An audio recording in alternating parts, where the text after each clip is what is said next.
Assalamualaikum warahmatullahi wabarakatuh.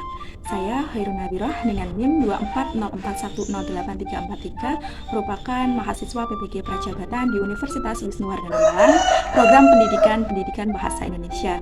Pada kesempatan kali ini saya akan menjawab pertanyaan-pertanyaan yang ada di aksi nyata topik 5 mata kuliah literasi dalam lintas pelajaran.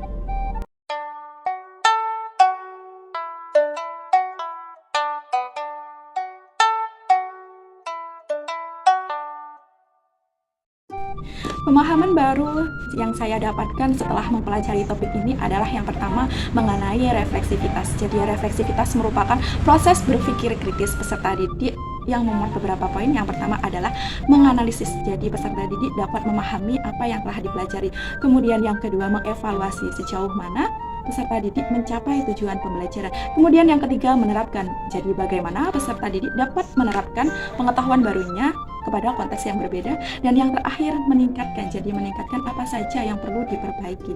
Poin yang kedua adalah narasi literasi. Narasi literasi adalah cerita tentang perjalanan peserta didik mengenai kemampuan literasi mereka, yang mana mereka nanti diharapkan mampu memahami dirinya sendiri, jadi mengetahui kelemahan dan kelebihan masing-masing peserta didik, kemudian menemukan makna tersendiri dari pengalaman literasi mereka, serta muncullah refleksi, yang mana itu nanti berguna untuk meningkatkan kemampuan literasi mereka.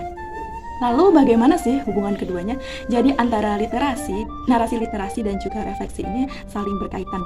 Dengan menulis narasi literasi, maka secara otomatis nih peserta didik itu melakukan sebuah refleksi. Begitu pula sebaliknya. Melalui refleksi yang lebih mendalam, maka akan menghasilkan narasi literasi yang jauh lebih bermakna.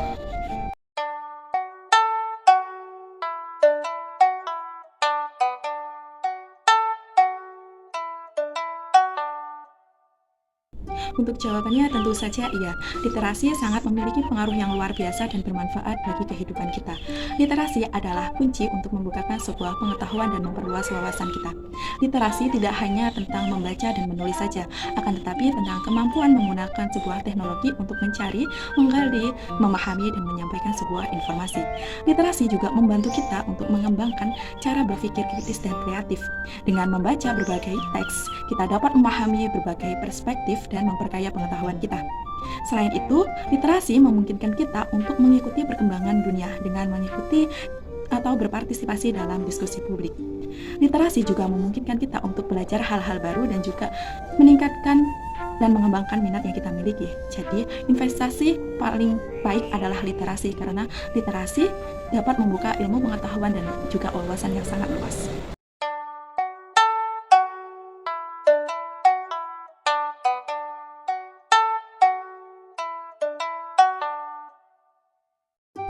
Yang pertama, dengan menyediakan waktu luang untuk membaca bersama, baik di ruang kelas maupun di perpustakaan. Selain itu juga menyediakan berbagai macam teks bacaan seperti cerita, majalah, koran, dan lain sebagainya, sehingga peserta didik tidak merasa bosan. Yang kedua, dengan memberikan umpan balik terhadap karya tulis siswa yang telah dibuat. Dengan begitu, mereka akan merasa dihargai dan termotivasi untuk belajar menulis lagi. Yang ketiga, membuat majalah dinding ataupun blog sekolah, yang mana nantinya akan memuat karya-karya siswa. Kemudian guru tidak hanya sebagai pengajar saja, melainkan sebagai motivator dan juga fasilitator, yang mana berperan penting untuk mengembangkan kemampuan literasi yang dimiliki oleh setiap peserta didik. Selain itu, guru wajib menciptakan suasana belajar yang menyenangkan dan ikut berperan aktif untuk membentuk budaya literasi yang ada di sekolah.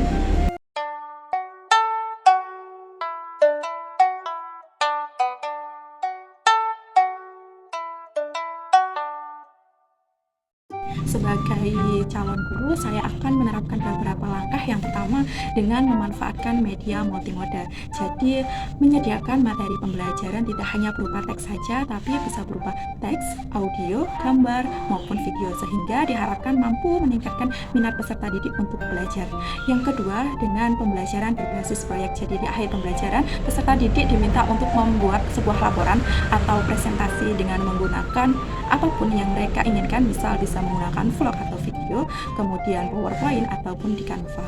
Jadi peserta didik diberikan kebebasan untuk mendesain media mereka untuk nantinya dipresentasikan di dalam kelas. Kemudian mengadakan lomba literasi seperti cipta baca puisi, menulis cerpen, kemudian storytelling, pidato, dan lain sebagainya. Dan yang keempat atau yang terakhir tentunya dengan menghargai setiap usaha siswa. Jadi dengan memberikan penghargaan sederhana kepada siswa atau peserta didik ini akan menciptakan antusias ataupun mereka akan termotivasi kembali untuk meningkatkan literasi yang mereka miliki.